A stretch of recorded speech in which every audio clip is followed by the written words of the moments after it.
ஓம் ஸ்ரீ குருபியோ நமக. ஓம் ஸ்ரீ மகா பெரியவா சரணம். மே 30ஆம் தேதி சனிக்கிழமை நாளைய தினம் வைகாசி விசாகம். இப்போ நாம சொல்லக்கூடிய இந்த 3 பொருட்களை உங்க உள்ளங்கையில வச்சுக்கிட்டு நீங்க என்ன கேட்குறீங்களோ அந்த வரன் அப்படியே கிடைக்கும். அது என்னென்ன பொருட்கள், அதை எப்படி பயன்படுத்தணும்னு பார்க்கறதுக்கு முன்னாடி நம்மளோட வீடியோஸை இப்போதான் நீங்க ஃபர்ஸ்ட் டைம் பார்க்குறீங்கன்னா மறக்காம சப்ஸ்கிரைப் பண்ணிக்கோங்க.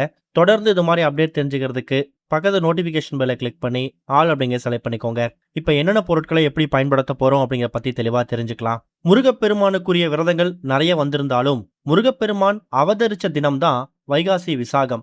இந்த ஒரு வைகாசி விசாகத்தன்னைக்கு அவர் அவதரிச்ச அந்த தினத்துல நாம முருகப்பெருமான் கிட்ட என்ன கோரிக்கை வைக்கிறோமோ கண்டிப்பா அதுக்கு செவி கொடுத்து கேட்டு கூடிய சீக்கிரம் நிறைவேற்றி வைப்பார் அப்படிங்கிறது ஒரு பெரிய நம்பிக்கை.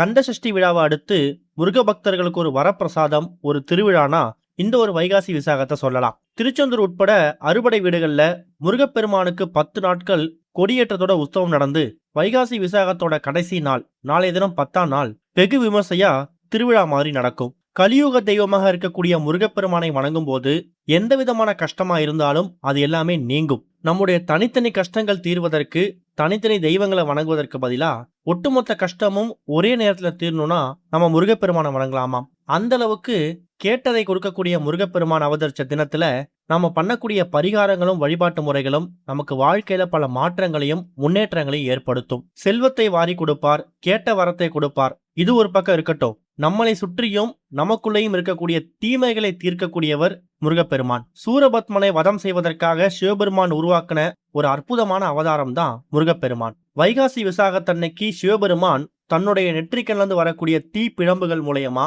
6 குழந்தைகளை சரவண பொய்கை ஆத்துல உருவாக்குனார். அதுவும் தாமரை மலர்கள் இருக்கக்கூடிய அந்த 6 குழந்தைகளையும் எடுத்து கார்த்திகை பெண்கள் வளர்த்தாங்க.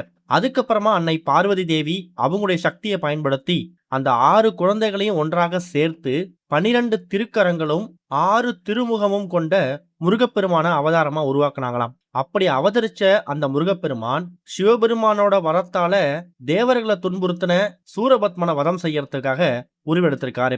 இது மூலயமா சூரபத்மன் மட்டும் இல்ல, நமக்குள்ளேயும் நம்மளை சுற்றியும் இருக்கக்கூடிய தீமைகள், கெடுதல்கள், இந்த உலகத்துல ஏற்படக்கூடிய எல்லா விதமான கெட்டது, இது எல்லாத்துக்கும் ஒரு மிகப்பெரிய பதிலடி கொடுக்கக்கூடியவர் முருகப்பெருமான் தான். தொழில போட்டி இருக்கக்கூடாது, அதே மாதிரி எதிரிகள் தொல்லையே இருக்கக்கூடாது, கண் திருஷ்டி, பில்லி, சூனியம், செய்வினை, இது மாதிரி எந்த விதமான எதிர்மறை எண்ணங்களும் நம்மளை தாக்கிடக்கூடாது அப்படின்னு நினைக்கிறவங்க கண்டிப்பான முறையில முருகப்பெருமான வணங்கலாம். அப்படிப்பட்ட முருகப்பெருமான் அவதரிச்ச இந்த வைகாசி விசாகமும் வைகாசி மாதத்துல வரக்கூடிய பௌர்ணமியும் இணையக்கூடிய நேரம் தான் வைகாசி விசாகமா கணக்குல எடுத்துக்கணும். ஆனா இந்த ஒரு வைகாசி விசாகமும் பௌர்ணமியும் ஒரு சில வருஷங்கள் ஒரே நாள்ல வரும், ஒரு சில வருஷங்கள் தனித்தனியா வரும். உதாரணத்துக்கு இந்த வருஷம் வைகாசி விசாகம் மே 29ஆம் தேதி, அதாவது வெள்ளிக்கிழமை மதியம் 12 மணி 3 நிமிஷத்துக்குலாம் ஆரம்பிச்சிடுது.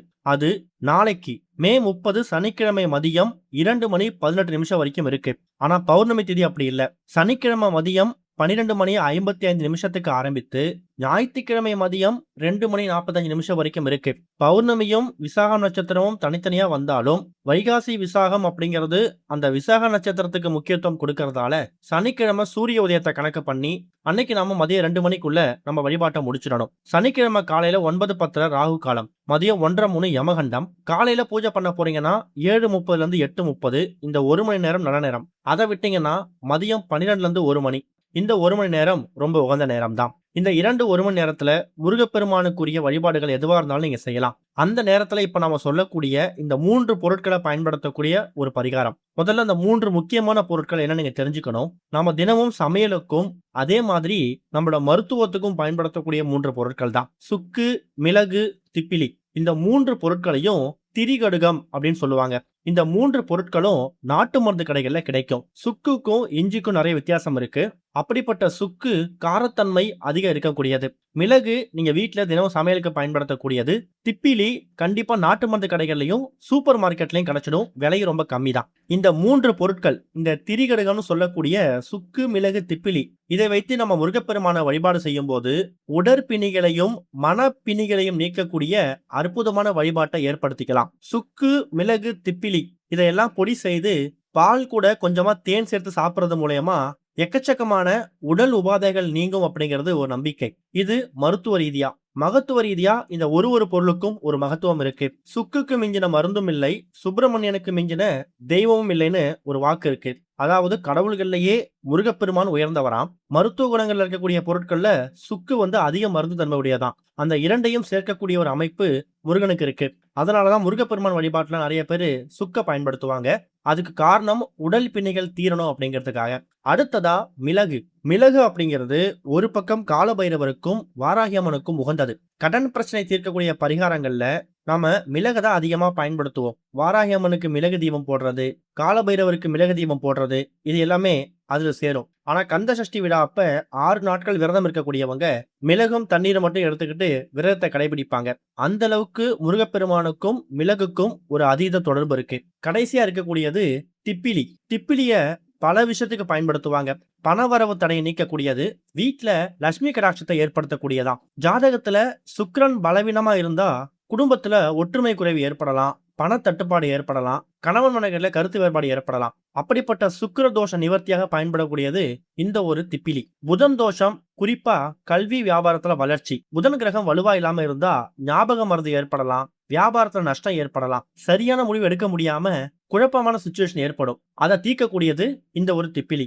இந்த 3 பொருட்களையும் முருகப்பெருமான் பாதத்துக்கு முன்னாடி ஒரு சிறிய தட்டுல வச்சுக்கணும். சுக்கு, மிளகு, திப்பிலி இந்த 3த்துக்கும் என்னென்ன மகிமைகள் இருக்கு, முருகப்பெருமானுக்கும் அதே மாதிரி இந்த 3 பொருட்களுக்கும் என்ன சம்பந்தம் சொன்னோம். அதுக்கப்புறமா நீங்க பயன்படுத்தக்கூடிய பூஜை நேரத்துல இந்த 3 பொருட்களையும் ஒரு சிறிய அளவு தட்டுல, ரொம்ப அதிகமா இருக்க வேணாம், சும்மா கிள்ளி எடுத்தா கூட போதும். இந்த 3 பொருட்களையும் தட்டுல வச்சுட்டு முருகப்பெருமானை நோக்கி உங்க பிரார்த்தனையை முன்வைங்க. சுக்குல ஆரம்பிச்சு திப்பிலி வரைக்கும் இந்த ஒரு பொருளுக்கும் என்னென்ன மகிமைன்னு சொன்னோம்ல, அந்த மகிமைகள் உங்களுக்கு கிடைக்கணும். குறிப்பா தோஷ நிவர்த்தியா இருக்கணும், கடன் தீரணும், பிரச்சனைகள் தீரணும், கணவன் மனைவிகளுக்கு கருத்து வேறுபாடு நீங்கணும், உடல் உபாதைகள் நீங்கணும்னு சொல்லி எல்லாத்தையுமே நீங்க முருகப்பெருமான் கிட்ட முன்வைக்கலாம். திரிகடுகம்னு சொல்லக்கூடிய இந்த 3 பொருட்களும் முருகனோட பாதத்துல குறைந்தது ஒரு அரை மணி நேரத்துல 1 மணி நேரம் அப்படியே இருக்கட்டும். அதுக்கப்புறமா ஒரு ஒயிட் கலர் கோடு போடாத பேப்பர், ஒரு வெள்ளை நிற காகிதத்தை எடுத்து இந்த 3 பொருட்களையும் அதுல போட்டு பொட்டலமா மடித்து உங்க வீட்டோட மெயின் ஹால்லயோ இல்ல பூஜை அறையிலயோ வைக்கணும். இந்த 3 பொருட்களோட வாசம் இருக்கக்கூடிய இடத்துல நோய் நொடிகள் இருக்காது.